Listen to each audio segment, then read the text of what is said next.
नमस्कार, मैं हूं संजय शर्मा। आप देख रहे हैं 4 पीएम न्यूज़ नेटवर्क। दिल्ली का चुनाव उन लोगों के लिए बड़ा परेशानी भरा सबब बन गया है, जो सेक्युलर विचारधारा के हैं। मैं इधर जाऊं या उधर जाऊं, होता नहीं फैसला। एक तरफ उसका घर, एक तरफ मैं कदा। कुछ-कुछ इसी तरह की तर्ज पर दिल्ली की राजनीति जा रही है। केजरीवाल और राहुल गांधी अब से कुछ महीने पहले तक बहुत पक्के दोस्त थे, इंडिया गठबंधन के साथ ही थे, लेकिन अब एक दूसरे पर हमला कर रहे हैं। तो फिर बात किसकी की जाए, साथ किसका दिया जाए। और जो सेकुलर वाले लोग हैं, उसमें से जो कांग्रेस की विचारधारा के लोग हैं, वो उन लोगों से बहुत नाराज है जो केजरीवाल की बात जरा सा भी कर दे रहे हैं। मैंने एक इंटरव्यू किया था केजरीवाल का। जब वो बातचीत आई इंटरव्यू की, तो मैंने उनसे सुझाव दिया कि मैं सब लोगों का एक साथ बैठ के इंटरव्यू करना चाहता हूँ। सब लोग बैठे, आतिशी जी बैठी, केजरीवाल बैठे, मनीष सिसोदिया थे, सौरभ थे, सत्येंद्र जैन थे। बड़ा अच्छा था, मेरे हिसाब से बड़ा अच्छा इंटरव्यू था। उसका कुछ एक-एक लाइन काट के कुछ भाई लोगों को, जिनको मिर्ची लगी, जिनको इंटरव्यू नहीं दिया गया, वो लोगों ने वायरल करना शुरू किया। और कांग्रेस के जो समर्थित थे, उन लोगों ने कहना शुरू किया कि ये तो केजरीवाल के पक्ष के लोग हैं और केजरीवाल बीजेपी की बी टीम है। एक बड़े यूट्यूबर ने एक ट्वीट भी किया कि क्या है दिल्ली की हकीकत क्या है? क्या दिल्ली में बीजेपी और कांग्रेस का मुकाबला होने जा रहा है? ऐसा तो नहीं है ना। बच्चा-बच्चा जानता है कि दिल्ली में मुकाबला तो भारतीय जनता पार्टी और केजरीवाल के बीच में है। ऐसा तो हो नहीं आ रहा है बीजेपी और कांग्रेस की लड़ाई हो। तो क्या करें हम लोग? क्या जो केजरीवाल का सपोर्ट कर रहा है वो सब बीजेपी के मानसिकता के लोग हैं, संघ की मानसिकता के लोग हैं? अब मैं भी पूछ रहा हूँ, क्या केजरीवाल को जो सपोर्ट कर रहे हैं वो सब बीजेपी के लोग हैं? क्या अखिलेश यादव बीजेपी के लोग हैं? क्या ममता बनर्जी बीजेपी की टीम है? क्या उमर अब्दुल्ला बीजेपी की टीम है? क्या शरद पवार बीजेपी की तरफ हैं? क्या संजय राउत बीजेपी की तरफ? ये सब तो आम आदमी पार्टी को सपोर्ट कर रहे हैं। क्योंकि हकीकत यह है कि दिल्ली में मुकाबला भारतीय जनता पार्टी बनाम आम आदमी पार्टी का है। एक नेता का फ़ोन आया मेरे पास, कांग्रेस के नेता हैं, वो मुझे समझाने लगे। बोले, "भाई साहब देखिए, समझिए, कोशिश करिए, समझने की कोशिश करिए। आम आदमी पार्टी ने हमारा वोट काटा है। जब आम आदमी पार्टी खत्म हो जाएगी तो फिर पंजाब में भी हम मजबूत होंगे, हम दिल्ली में भी मजबूत होंगे।" मैंने कहा, "भाई साहब इसमें मेरा क्या लेना-देना है? जो बात होती है हम तो वो बोलते हैं।" बोले, "आप नहीं चाहते कांग्रेस मजबूत हो?" हमने कहा, "हम चाहते हैं देश भर में सेक्युलर ताकतें मजबूत हों। रीजनल पार्टी खत्म करके कांग्रेस मजबूत हो जाएगी, इसमें मैं थोड़ा डाउट रखता हूँ। मेरी भूमिका भी नहीं है, जो दिख रहा है मैं वही तो बोलूँगा। मैं ये तो कह नहीं सकता कि दिल्ली में मुकाबला मुकाबला भाजपा और कांग्रेस में हो रहा है। खैर, ये सारी बातें मैंने अभय दुबे जी से पूछी। अभय दुबे जी से पूछा कि कारण क्या है, ये सेक्युलर ही लोग आपस में भिड़े जा रहे हैं। बड़ा शानदार बात का जवाब दिया अभय दुबे जी ने, आज की बातचीत में देखेंगे। मैंने उनसे पूछा ये बात कहाँ से आई कि सुप्रीम कोर्ट के पूर्व मुख्य न्यायाधीश चंद्रचूड़ साहब क्या राष्ट्रपति बन सकते हैं? क्या मोदी जी इस तरह का कोई चिराग निकाल सकते हैं? और बिहार की राजनीति में क्या होने जा रहा है? ये तमाम बातें आज के इस बातचीत में, इंटरव्यू में हैं। अभय दुबे जी के संग बहुत शानदार बातचीत है, आपसे रिक्वेस्ट है पूरा सुनिएगा और बताइएगा। उससे पहले चैनल को सब्सक्राइब और ज्वाइन कर लीजिएगा। चलते हैं अभय जी के पास। 4 पीएम न्यूज़ नेटवर्क में स्वागत है अभय दुबे जी आपका। दिल्ली के लोग और सेकुलर लोग बड़े परेशान हैं।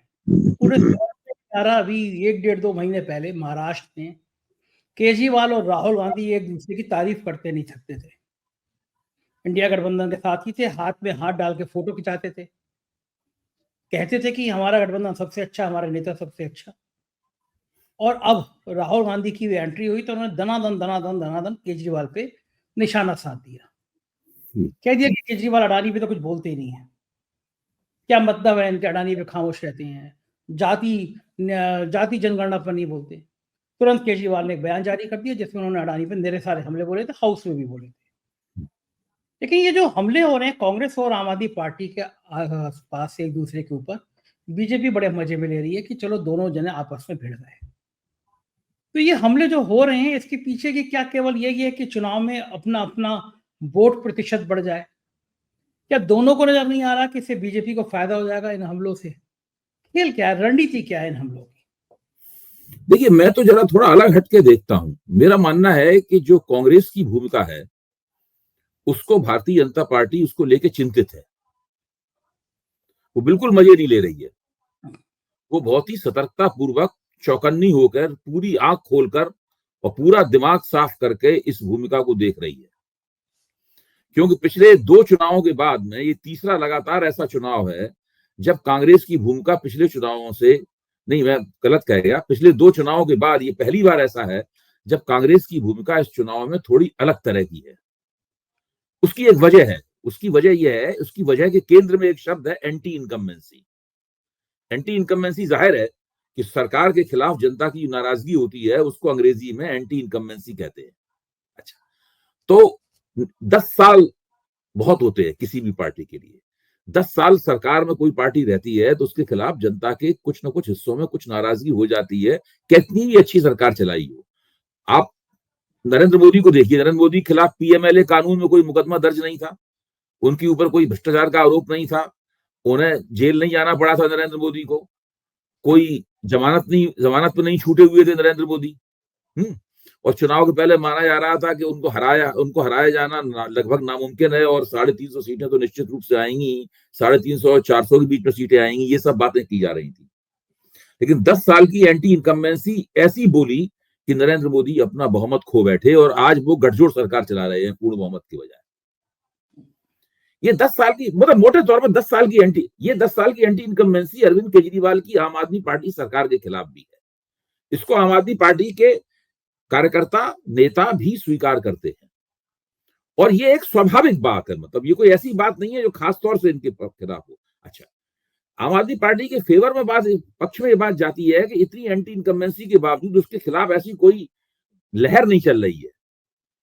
न केवल लहर नहीं चल रही है, कल मैंने वो आंकड़े आपके साथ साझा किए थे यशवंत देशमुख के ट्रैकर के, सी वोटर के ट्रैकर के, जिसमें अभी भी 50% लोग मानते हैं कि सरकार आम आदमी पार्टी की ही आनी चाहिए।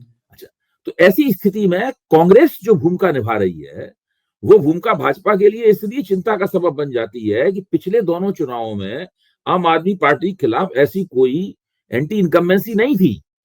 तो कांग्रेस के प्रदर्शन से उस एंटी इनकम्बेंसी और प्रदर्शन का एंटी इनकम्बेंसी से कोई रिश्ता नहीं था। इस बार यह है कि कांग्रेस के प्रदर्शन का एंटी इनकम्बेंसी से रिश्ता है। भाजपा को डर लग रहा है कि अगर कांग्रेस का प्रदर्शन उस स्तर तक नहीं गया जब आम आदमी पार्टी को नुकसान होना शुरू हो तो फिर वो एंटी इनकम्बेंसी के वोट को बांट देगी कांग्रेस। इसलिए कतई भारतीय जनता पार्टी मजा नहीं ले रही है, नंबर एक बात। अब आप राहुल गांधी के वक्तव्य के ऊपर आ जाइए। राहुल गांधी ने क्या कहा है अपने भाषण में? राहुल गांधी ने अपने भाषण में ये कहा है कि अरविंद केजरीवाल की चुनावी रणनीति बिल्कुल नरेंद्र मोदी जैसी है, जिससे नरेंद्र मोदी आश्वासन पर आश्वासन, वायदे पर वायदे करते हैं, घोषणाओं पर घोषणाएं करते हैं, उसी तरह अरविंद केजरीवाल भी करते हैं। अब भाई दोनों पार्टियां चुनाव लड़ रही हैं एक दूसरे के खिलाफ, एक दूसरे की तारीफ तो करेंगी नहीं, कुछ ना कुछ तो आलोचना करेंगी। आप देखिए, जो अजय माकन अरविंद केजरीवाल के खिलाफ कह रहे थे कि राष्ट्रद्रोही है, फर्जीवाल है, इस तरह के शब्दों का राहुल गांधी ने इस्तेमाल नहीं किया। इसके जवाब में क्या कहा अरविंद केजरीवाल ने साफ तौर पर कहा कि मैं राहुल गांधी के खिलाफ नहीं बोलूंगा। हाँ, वो अपनी पार्टी बचा रहे हैं, वो अपनी पार्टी बचा रहे। उन्होंने राहुल गांधी को कोई गाली नहीं दी। उन्होंने दरअसल देखा जाए तो कांग्रेस को भी कोई गाली नहीं दी। अच्छा, जो जब तितरफा चुनाव होते हैं उसमें आमतौर पर ये फिक्रा कहा जाता है कि भाई आप इनकी बी टीम है, आप उनकी ए टीम है, ये सब बातें हर चुनाव में कही जाती है, इसमें कोई खास बात नहीं है, कुछ भी नहीं है। तो आप यहां से देखिए, इसलिए ये चीज भारतीय जनता पार्टी को और भी ज्यादा चिंतित करने के लिए पर्याप्त है। भारतीय जनता पार्टी जानती है कि अगर त्रिशंकु विधानसभा हो गई, किसी पार्टी को बहुमत नहीं मिला, तो निश्चित रूप से कांग्रेस और आम आदमी पार्टी मिल जाएंगे आपस में। भाई आपको याद होगा कि 2013 में जब आम आदमी पार्टी पहला चुनाव लड़ रही थी तो उसकी कैंपेन भाजपा के खिलाफ नहीं थी, उसकी कैंपेन कांग्रेस के खिलाफ थी, क्योंकि शीला दीक्षित मुख्यमंत्री थी और बहुत ताकतवर मुख्यमंत्री थी, 3 बार चुनाव जीत चुकी थी, और अरविंद केजरीवाल शीला दीक्षित के खिलाफ चुनाव लड़ रहे थे। तो और जब दोनों ने एक दूसरे के खिलाफ कैंपेन चलाई, उसके बावजूद तुरंत गठजोड़ करके सरकार बना ली। और इसमें तो अभी लोकसभा का चुनाव दोनों ने साथ साथ मिलकर लड़ा है। अगर त्रिशंकु विधानसभा हुई तो भाजपा की सरकार किसी कीमत पर नहीं बन पाएगी। भाजपा की सरकार केवल एक ही तरीके से बन सकती है कि उसको पूरा बहुमत प्राप्त हो, उसको 36 सीटें प्राप्त हो न्यूनतम, और ये 36 सीटें 1998 के बाद भाजपा को नहीं कभी मिली हैं। अभी माहौल भी नहीं है ऐसा जो दिल्ली में आसानी से मिल जाए। हाँ, तो मैं ये कह रहा हूं कि भाजपा तो परेशान है इस चक्कर से पूरी। भाजपा की समझ में नहीं आ रहा है कि भाई कांग्रेस अपना चुनाव उठा रही है तो किस सीमा तक उठा पाएगी कांग्रेस। मैंने पहले ही कहा था, उस चीज को दोहराना बहुत जरूरी है दिमाग साफ करने के लिए सबके। मैं भी चाहता हूं कि मेरा जो स्टैंड है, मेरी राय जो है और ज्यादा स्पष्ट होकर सामने आए, 4 PM की राय भी स्पष्ट होकर सामने आए। वो बिल्कुल स्पष्ट होकर सामने राय आनी चाहिए कि कांग्रेस अगर अपना चुनाव थोड़ा ही उठा पाई, यानी वो केवल 8%, 9% वोटों तक जा पाई, तो वो आम आदमी पार्टी का कोई नुकसान नहीं करेगी, वो सिर्फ भारतीय जनता पार्टी का नुकसान करेगी। वो जो एंटी इनकम्बेंसी का वोट होगा उसको बांट देगी कांग्रेस, और भाजपा बहुत पीछे चली जाएगी। मुझे लगता है उस सूरत में हो सकता है वो पूरी 60 सीटें दोबारा निकाल ले आम आदमी पार्टी। तो आपका कहने का अब कांग्रेस ने अगर बहुत चुनाव उठाया, अपना 15-16% की तरफ गई, तो हो सकता है कि भाजपा को थोड़ा फायदा हो, लेकिन तब भी भाजपा पूरी तरह चुनाव जीतने की स्थिति में आने की नहीं हो पाएगी। तो मैं ये कह रहा हूं कि भाजपा काफी संकट में अपने आप को महसूस कर रही है दिल्ली के अंदर, और उस संकट में वो अनिश्चितता भी है जो कांग्रेस के चुनाव से पैदा हुई है। अच्छा, बड़ी समस्या है। जैसे जो यूट्यूब पे अपना विश्लेषण करते हैं, माना यह जाता है कि हम लोग कुछ चंद लोग हैं जो सरकार से सवाल पूछते हैं, बाकी सब तो सरकार के भक्ति काल में रहते हैं, उनका भक्त टाइप के रहते हैं चैनल, उनके लिए कोई टिप्पणी करना भी नहीं चाहिए। लेकिन हम लोग चंद लोग ऐसे हैं चैनल जो हैं जो सवाल पूछते हैं। जो चंद लोग हैं उसमें से 99 नहीं 100% को लग रहा है कि मुकाबले में बीजेपी और आम आदमी पार्टी, कांग्रेस पार्टी नहीं है मुकाबले में। समस्या ये है कि जैसे मैं आपको उदाहरण देके बताऊं कि जब ये हुआ कि केजरीवाल जी का इंटरव्यू करना है, तो मैंने सुझाव दिया कि सब लोग एक साथ बैठे, लेकिन नए तरह का प्रयोग करते हैं। आज तक देश में किसी पॉलिटिकल पार्टी ने कभी प्रयोग नहीं किया, और वो राजी हो गए बात पे। उनको लगा कि 4 PM एक लोकप्रिय चैनल है, 1.25 साल से हम लोग लगभग हर महीने नंबर 1 पे आते हैं, तो हमें देना चाहिए। उन्होंने सब मिनिस्टर्स को बुला के इंटरव्यू दिया। तो एक तो स्वाभाविक प्रतिस्पर्धा होती है कि संघ के जो चैनल है उनको लगता है हमको नहीं दिया, एक रीजनल चैनल को दे दिया, उसको तो हम उस विषय में बात भी नहीं करते। लेकिन एक बड़ा तबका है जो सेकुलर है, जिसको लगता है कि राहुल गांधी के नेतृत्व में इंडिया गठबंधन बनना चाहिए, उन लोगों को पीड़ा हो रही है। वो सोशल मीडिया पे लिख रहे हैं कि आप ये चैनल वाले जो है केजरीवाल को दिखा रहे हैं, केजरीवाल तो बीजेपी की बी टीम है। मतलब उनको लग रहा है कि कांग्रेस के खिलाफ कैसे बोले। एक बहुत बड़े मैं बीच में रोक रहा हूँ। अभी शरद पवार ने कल बयान दिया है। शरद पवार का बयान यह है कि इंडिया गठबंधन राज्यों के और स्थानीय चुनावों के लिए नहीं था, इस बारे में वहां कभी चर्चा नहीं हुई। वो राष्ट्रीय चुनाव के संदर्भ में इंडिया गठबंधन बना था, और मेरी भावना ये है कि अरविंद केजरीवाल को चुनाव जिताने में सबको मदद करनी चाहिए। ये शरद पवार ने इंटरव्यू दिया है। अच्छा, कौन नहीं है इंडिया गठबंधन में? कांग्रेस को छोड़कर ऐसा कौन सी राजनीतिक शक्ति है जो दिल्ली में आम आदमी पार्टी का समर्थन नहीं कर रही है? सही बात है। पहले क्या होता था, पहले इंडिया गठबंधन और आम आदमी पार्टी के खिलाफ ये तेजस्वी यादव अपने उम्मीदवार खड़ा कर देते थे, समाजवादी पार्टी कुछ उम्मीदवार खड़ा कर देती थी। इस बार किसी ने उम्मीदवार भी नहीं खड़े किए। तो व्यवहारिक रूप से देखा जाए तो दिल्ली में भाजपा के खिलाफ भाजपा के खिलाफ इंडिया गठबंधन माइनस कांग्रेस चुनाव हो रहा है। हाँ, सही बात है। कांग्रेस के अलावा बाकी हाँ, इंडिया गठबंधन माइनस कांग्रेस चुनाव हो रहा है यहाँ पे। हाँ, देखिए उमर अब्दुल्ला हो गया। ऐसा लोकसभा चुनाव में भी कई जगह हुआ है भाई। लोकसभा चुनाव में ममता बनर्जी कह सकती थी कि इंडिया गठबंधन माइनस CPM और माइनस कांग्रेस लड़ रहा है वहां पे पश्चिम बंगाल में। अभी जब उपचुनाव हुए उत्तर प्रदेश में, जब कांग्रेस ने अपने उम्मीदवार देने से मना कर दिया, तो अखिलेश ने क्या कहा? अखिलेश ने कहा इंडिया गठबंधन के उम्मीदवार साइकिल के चुनाव चिन्ह पर चुनाव लड़ रहे हैं। हाँ, ये कहा था नहीं कहा? अब सब इन सब बातों को याद रखने की जरूरत है। तो मैं ये कह रहा हूं कि ऐसा कुछ भी नहीं है। इंडिया गठबंधन की सभी पार्टियां आम आदमी पार्टी के साथ हैं, कांग्रेस को छोड़कर। हाँ, तो इंडिया गठबंधन का 90% हिस्सा जो है ना, वो आम आदमी पार्टी के साथ है। कांग्रेस की 99 सीटें निकाल लीजिए, विपक्ष की सीटें कितनी बैठती? 125 से ऊपर बैठती हैं। हाँ, वो अरविंद केजरीवाल के साथ खड़ी हुई है वो सीटें। इंडिया गठबंधन कहां टूट गया, क्या हो गया?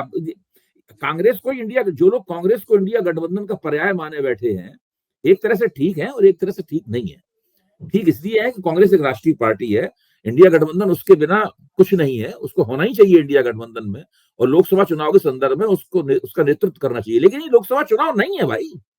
आज तो ये विधानसभा बिल्कुल में। बचकाने भैंसे हैं। और हम लोग अपना अपना मीडिया रोज हमें न्यूज चलानी है, रोज बहस करानी है, कुछ ना कुछ बोलना है, चुनाव चल रहा है कि उससे टीआरपी मिलती है, इससे सब्सक्राइबरशिप मिलती है, इससे व्यूअरशिप मिलती है। उसके लिए तो ठीक है बात कि आप रोज कोई ना कोई नुक्ता लेके उठाइए, लेकिन व्यवहारिक स्थिति यह है कि दिल्ली में मुझे ऐसा लगता है कि अगर कांग्रेस ने अपना वोट दूना कर लिया 4.25% से 8.25-9% तक ही, तो वो आम आदमी पार्टी को और प्रकारांतर से इंडिया गठबंधन को ही चुनाव जीतने में कांग्रेस मदद करेगी। मदद करेगी, बिल्कुल ठीक बात है। दिल्ली में घमासान तो खैर हम लोग रोज बात करते रहेंगे, कुछ कुछ ना कुछ नया होता ही रह रहा है। प्रधानमंत्री मोदी भी वहां पे रैली शुरू करने वाले हैं, अमित शाह जी तो आ ही गए फॉर्म में, झुग्गी झोपड़ी की बात करने लगे। लेकिन पड़ोस के राज्य बिहार में भी बड़ा उठापटक हो रहा है। रोज वहां की खबरें सुर्खियां बनती हैं। मीसा भारती का बयान हो गया, लालू यादव का बयान हो गया, और ये बयान की मकर संक्रांति के बाद बहुत कुछ नया होने वाला है। लगातार बिहार से कुछ संकेत ऐसे मिल रहे हैं कि लालू यादव के अंदर एक बेचैनी है कि नीतीश उनके साथ आ जाए। नीतीश के अंदर बेचैनी है कि अब विधानसभा चुनाव सिर पर खड़ा है। बीजेपी जिस तरह से ये शतरंज बिछा रही है, कहीं उनके सांसद ना तोड़ दिए जाएं। ये डर चिराग पासवान के अंदर भी है, ये डर नीतीश के अंदर भी है। क्या लग रहा है कि बिहार में ये सिर्फ कयासबाजी रह जाएगी या फिर बिहार में कुछ खेला हो सकता है? देखिए, मैं पहले भी कह चुका हूं और मुझे यकीन है कि बिहार में भारतीय जनता पार्टी और खासतौर से भारतीय जनता पार्टी का जो केंद्रीय आला कमान है और उसमें भी नरेंद्र मोदी, वो नहीं चाहेंगे कि बिहार का मौजूदा बंदोबस्त बिगड़े, क्योंकि नरेंद्र मोदी हमेशा ये चाहते हैं कि बिहार में 40 सीटें हैं लोकसभा की, और वो लोकसभा चुनाव चुनाव भी जीतना उनके लिए बहुत जरूरी है। बिहार में केवल विधानसभा चुनाव की राजनीति के आधार पर वो बिहार के लिए कोई रणनीति बनाने नहीं जा रहे। बिहार में भाजपा अभी भी ऐसे बहुत से सामाजिक तबके हैं जिनमें भाजपा भाजपा की पैठ नहीं है। इसकी वजह से नरेंद्र मोदी चाहते हैं कि अभी फिलहाल नीतीश कुमार भाजपा के साथ बने रहें, और इसलिए वो कोई जो शक्तियों राजनीतिक शक्तियों का संतुलन है, उस संतुलन को वो बिगाड़ने की कोशिश नहीं करेंगे। और अगर बिहार प्रदेश भाजपा में ऐसे तत्व हैं जो संतुलन को बिगाड़ना चाहते हैं, तो मुझे लगता है कि आला कमान बयानबाजी वगैरह होती रहेगी, उसके बावजूद आला कमान उनको कोई ऐसा कदम उठाने से रोकेगा। मेरी ऐसी राय है। मुझे नहीं लगता कि नीतीश कुमार को निकाल देने से गठजोड़ से, या नीतीश कुमार नाराज होकर फिर से महागठबंधन के साथ चले जाएं, या इस तरह की कोई घटना हो जाए तो उससे कोई भाजपा को फायदा होगा या एनडीए को फायदा होगा। नहीं होगा फायदा, उससे वो अपने पैरों में कुल्हाड़ी मार लेंगे ऐसा करके। पिछली बार जब नीतीश कुमार गठजोड़ छोड़ के, एनडीए छोड़ के महागठबंधन में गए थे, तो उनके खिलाफ बिहार में बाकायदा एक साजिश हो रही थी उनको सत्ता से हटाने की, जिनकी खबर उन्हें लग गई थी, भनक लग गई थी, और वो रातों रात उन्होंने पाला बदल लिया था। अब वो ऐसा कोई काम करने को तैयार नहीं है, और सूरत भी बदली हुई है। उनकी पार्टी एनडीए की दो बैसाखियों में से एक है। फिर दो तीन मोर्चे भाजपा खोलने पड़ेंगे आपको। यहाँ पे सरकार बचानी पड़ेगी, वहां आपको तमाम एमपीज हैं, उनके तमाम सांसद हैं जो जनता दल यूनाइटेड के, उनका दल बदल कराना पड़ेगा। वो कितना हो पाएगा, कितना नहीं हो पाएगा, उसका बहुत बुरा संदेश एनडीए के दूसरे घटक दलों को जाएगा। तेलुगु देशम को बहुत बुरा संदेश जाएगा। वो कोई अच्छी स्थिति थोड़ी ना होगी। हाँ, ये बात तो ठीक है, लेकिन मुझे एक चीज़ और लगती है, जहाँ तक मैं बिहार हाँ, की राजनीति को समझ पाया भेजी, मुझे लगता है कि क्षेत्रीय दल हमेशा ये चाहते हैं, चाहे तुम हो चाहे हम आए, लेकिन हम्म, राष्ट्रीय दलों का प्रभुत्व ना बने, चाहे वो हम्म, कांग्रेस हो चाहे वो भाजपा हो। तो हम्म, मेरे पास जो फीडबैक एक बिहार से आया था, कुछ बड़े जिम्मेदार किस्म के लोगों ने मुझसे कहा, पॉलिटिकल लोगों ने, कि हम्म, लालू यादव को लग रहा था कि नीतीश कमजोर हो रहे हैं, और हम्म, नीतीश कमजोर हो रहे हैं, एनडीए में बीजेपी की ताकत बढ़ रही है बिहार में। हम्म, तो इसलिए ये ट्रम्प चाल चली गई लालू की तरफ से कि नीतीश की अहमियत बढ़ाने को ये संदेश दिया जाए कि नीतीश हमारे साथ आ रहे हैं, नीतीश छोड़ सकते हैं। इससे बीजेपी डरेगी और नीतीश को और महत्व देगी। लालू के लिए नीतीश ज्यादा बेहतर है या बीजेपी का बिहार में आना? क्योंकि बीजेपी जब एंटर करती है तो फिर घमासान मचाती है, ये हमने कई राज्यों में देखा है। तो लालू यादव क्या क्या इस नीतीश की हवा के पीछे लालू यादव का क्या ये गेम प्लान भी हो सकता है कि रीजनल पार्टी मौजूद रहे, चाहे वो मौजूद रहे या हम रहें, हम्म, बीजेपी की ताकत ना बढ़े बिहार में। हो सकता है ये बात, मैं इससे इनकार नहीं कर रहा हूं। आप अगर जो बार बार राष्ट्रीय जनता दल की तरफ से बातें कही जाती हैं कि नीतीश हमारे, अभी मीसा भारती ने कहा नीतीश हमारे गार्जियन है, उनका स्वागत है अगर वो आना चाहें, लालू ने भी कहा है, तेजस्वी भी कभी कभी इस बात को कहते रहे हैं। तो ये सब बातें जो कही जाती हैं, इसके पीछे हो सकता है कि एनडीए के अंदर नीतीश कुमार की स्थिति को मजबूत करने वाली बात रही हो। इसका असर ये पड़े, नीतीश वहां पर एनडीए के अंदर और मजबूत हो जाए, और भारतीय जनता पार्टी थोड़ा सा अगर उन्हें कहीं से अस्थिर करना चाहती है तो उससे वो भारतीय जनता पार्टी परहेज करे। एक ये भी बात हो सकती है। लेकिन अब आप देखें कि ये इस प्रकार का विश्लेषण हम लोग करते हैं तो इसमें काफी कुछ दूर की कौड़ी सी लगती है बात ये। अब इस चीज की आवश्यकता क्या है? ऐसा लालू यादव करें, इस चीज की आवश्यकता है क्या? देखिए, चुनाव बिहार के चुनाव में कम से कम 8 से 10 महीने हैं। ये एक लंबी अवधि है, लेकिन उसके बावजूद बिहार में सब कुछ चुनाव की दृष्टि से ही सारा कुछ हो रहा है।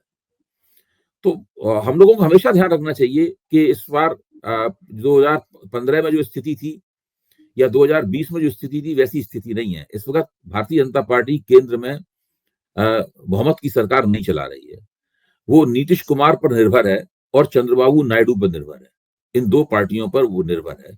अगर इन दो निर्भर पार्टियों में से किसी एक पार्टी का समर्थन उससे हटता है तो वो मजबूर हो जाएगी उस पार्टी के उस पार्टी के सांसदों को तोड़ने के लिए। ऐसी स्थिति में बड़ा ही गंद फैलेगी, बहुत ही राजनीतिक गंद फैलेगी। इतनी राजनीतिक गंद फैलेगी कि उसको संभाल पाना मुश्किल हो जाएगा।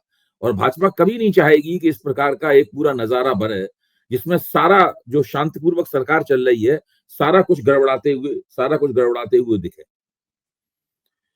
बहुत बड़ी गलती करेंगे बिहार प्रदेश भाजपा वाले अगर वो नीतीश कुमार के दिमाग में ये बात डाल दें कि उनसे मुख्यमंत्री की कुर्सी छीनी आने वाली है। नीतीश कुमार इस मामले को लेकर बहुत संवेदनशील है। वो 100% पलटा मार जाएंगे। कुर्सी नहीं आनी चाहिए। नहीं, कोई नहीं छोड़ना चाहता है, और नीतीश कुमार तो खासतौर से नहीं छोड़ना चाहते। कोई नहीं छोड़ना चाहता है। वो 100% पलटा मार, अगर वो पलटा मार के महागठबंधन के पास चले गए ना तो भाजपा को बहुत परेशानी होगी, बहुत दुखी होगी, भाजपा को बहुत मुश्किल होगी सभी चुनावों में। ये जो नीतीश कुमार के पास जो 15-16% वोट है, वो वोट जितने भाजपा को अच्छे लगते हैं उतने लालू यादव को भी अच्छे लगते हैं। ठीक बात है, वो मार सारी उन्हीं वोट बैंक की है। हाँ, और क्या। हाँ, लोग लेकिन ये भी सोच रहे हैं कि नीतीश जी बीमार रहने लगे हैं, थोड़ी याददाश्त लोग कहते कम हो गई है। उनको लगता है कि नीतीश के बाद कौन, तो वो वोट बैंक कहाँ चला देखिए, ये सब छोटी मोटी बातें होती रही। मेरा तो मानना है नीतीश कुमार जी इस पर सीन पर नहीं रहेंगे, चाहे स्वास्थ्य खराब होने की वजह से रहें या किसी और वजह से रहें। जब उस राजनीतिक सीन पर नहीं रहेंगे उस वक्त जनता दल यूनाइटेड का भविष्य पूरी तरीके से संदिग्ध हो जाएगा। वो उन्हीं की वजह से वो पार्टी है। नीतीश कुमार जी का अपना तो कोई है नहीं जो उनका उत्तराधिकारी हो। नीतीश कुमार ने पार्टी में भी किसी को अपना उत्तराधिकारी नहीं होने दिया है। नीतीश कुमार ने पार्टी में, उनका दरअसल कोई उत्तराधिकारी नहीं है। कोई भी ऐसा बंदा नहीं है जो कि खड़े होकर ये कहे कि नीतीश कुमार कहें कि भाई अगर हम बीमार हो जाएं, जैसे होता नहीं किसी दफ्तर में कोई अफसर छुट्टी चला जाता है तो उसका एक लिंक अफसर बनाया जाता है, जब ये छुट्टी से वापस आ जाएगा तब तक ये फाइल ऑफ दस्तखत ये करेंगे। तो ऐसा भी कोई बंदा नहीं है नीतीश कुमार की जगह फाइल ऑफ दस्तखत करने के लिए तैयार हो, बताया गया हो। वो बिल्कुल नीतीश कुमार केंद्रित पार्टी है हर तरह से। ये ऐसी मौके पे बड़ी समस्या आ जाती है कि पार्टी का मुखिया अगर क्या हुआ जयललिता, आप बताइए, जयललिता की पार्टी कितनी ताकतवर थी तमिलनाडु में, अन्ना द्रमुक मुनेत्र कड़गम। जयललिता का देहांत हो गया तो जो लोग दावे करते थे कि वो जयललिता के उत्तराधिकारी हैं, पब्लिक ने तो किसी को उत्तराधिकारी नहीं माना। हाँ, तो जयललिता पूरा दावा ही बिखर गया, अन्ना द्रमुक कमजोर हो गई, उसका पूरा दावा बिखर गया वहां पे। हाँ, सही कह रहे हैं, एकदम सही कह रहे हैं। ये वक्त की नजाकत है कि आप से देखें तो मुलायम सिंह जी ने अखिलेश जी को अपना उत्तराधिकारी बना दिया था। अखिलेश जी को वास्तविक उत्तराधिकारी बनने में समय लगा थोड़ा। उनके चाचाओं ताऊओं ने उनको दबाए रखा, धीरे धीरे करके वो उभरे हैं, लेकिन कुल मिलाकर वो उत्तराधिकारी मुलायम सिंह जी के जीवन में ही बन गए थे। चाहे कितना उसके साथ विवाद जुड़ा हुआ हो, तो उससे पार्टी और उसके जनाधार में बिखराव नहीं हुआ, वो अपनी जगह टिका रहा। लालू ने भी तेजस्वी को बना ही दिया, कितना भी घर में भी बहुत झंझट था, बड़ा भाई था उसको नहीं बनाया, छोटे भाई को बनाया, बहुत झंझट था घर में, है। लेकिन उसके बावजूद लालू यादव ने बना दिया, तो उसको तेजस्वी यादव बन गए उत्तराधिकारी, तो पार्टी का जनाधार नहीं बिखरा। हाँ, अन्ना द्रमुक बिखर गई, और नीतीश कुमार की पार्टी तो बिखरने से भी ज्यादा बुरी हालत में पहुंच जाएगी। देखो बिल्कुल यही लग रहा है कि अगर बंटवारा हुआ तो ऐसे ही होगा। एक और खबर जो बड़ी चर्चा का विषय बनी वो ये थी कि एक कार्यक्रम में वरिष्ठ पत्रकार ने पुण्य प्रसूल वाजपेयी उन्होंने मंच पे कह दिया कि चंद्रचूड़ जो है वो अगले राष्ट्रपति हो सकते हैं। तो फिर तमाम उस पे सुर्खियां हंगामा मचा हुआ है इस बात खबर पे कि चंद्रचूड़ जो है वो अगले राष्ट्रपति हो सकते हैं। इस बात की संभावना, इस बात की चर्चा क्या यूं ही कर दी गई होगी कि पुण्य प्रसूल जी ने कर दी होगी? कुछ लगा होगा, कुछ संदेशे होंगे, कुछ अंदेशे होंगे। चंद्रचूड़ जी इनका जो सरकार के प्रति थोड़ा सा सॉफ्ट हो गया था बाद में, या गणेश आरती का प्रसाद मिल गया, वो मिल सकता है उनको, क्या लगता है? भाई मैं ये मानता हूं कि चंद्रचूड़ जी का जो सार्वजनिक करियर है वो खत्म नहीं हुआ। जो उनका कार्यकाल समाप्त हो गया भारत के मुख्य न्यायाधीश का, सर्वोच्च न्यायालय के मुख्य न्यायाधीश का कार्यकाल समाप्त हो गया है, तो हम लोग सब प्रतीक्षा कर रहे हैं कि उनका दूसरा कार्यकाल कब शुरू होता है।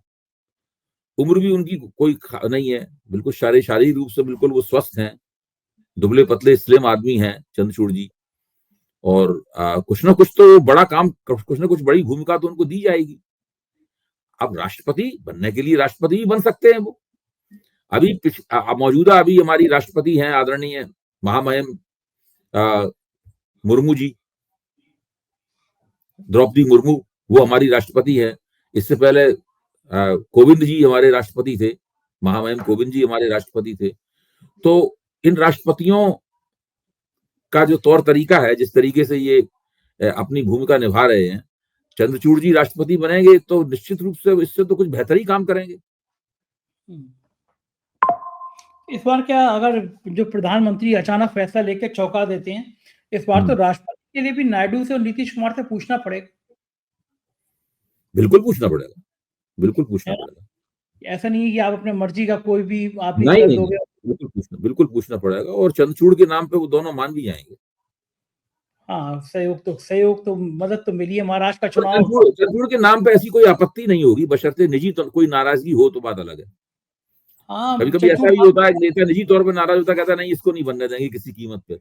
ऐसा भी होता है, नेता किसी तरह से नाराज हुआ, तो ठीक है अब मौका मिला है पूरी हिसाब साफ करने का, अब नहीं बनने देंगे इसको। कुछ ही नेता ऐसे थे जो उन्होंने बहुत खुल के बगावत की। संजय राउत ने कह दिया था कि महाराष्ट्र के चुनाव इन्होंने महाराष्ट्र का जो फैसला था वो जानबूझ डाले रखा, और गंभीर आरोप लगा दिए थे चंद्रचूड़ पे। लेकिन ये बात तो सही कह रहे हैं, ऐसे बहुत कम नेता हैं जिन्होंने चंद्रचूड़ पे ऐसे हमले किए हों।